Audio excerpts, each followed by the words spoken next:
ఇంతకు భార్య ఎవరో చెప్పాను.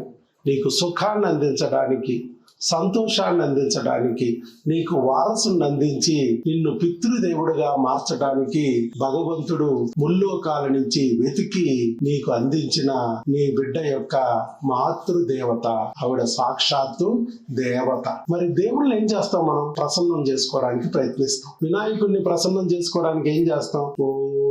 గణేశాయ నమః, లంబోదరాయ నమః, విఘ్నాధిపతాయ నమః అని ఏం చేస్తున్నాం? మనం పొగుడుతున్నాం. నువ్వు సూర్యుడివి, నువ్వు వీరుడివి, నువ్వు దేవుడివి అని ఆయన్ని పొగుడుతున్నాం. అలాగే ఇక్కడ కూడా మనము మరి భార్యని ప్రసన్నం చేసుకుంటేనే నీకు బిడ్డ, భర్తను ప్రసన్నం చేసుకుంటేనే మీకు సంతానం. మరి వీళ్ళని ఏం చేయాలి? మీరు రివర్స్ లో తిడుతున్నారు. తిడుతూ దేవుడిని ఎవరన్నా ప్రసన్నం అవుతాడా? ఎవరు? ఇక్కడ కూడా భార్య భర్తలు ఇద్దరు కూడా మీరు పొగడాలి.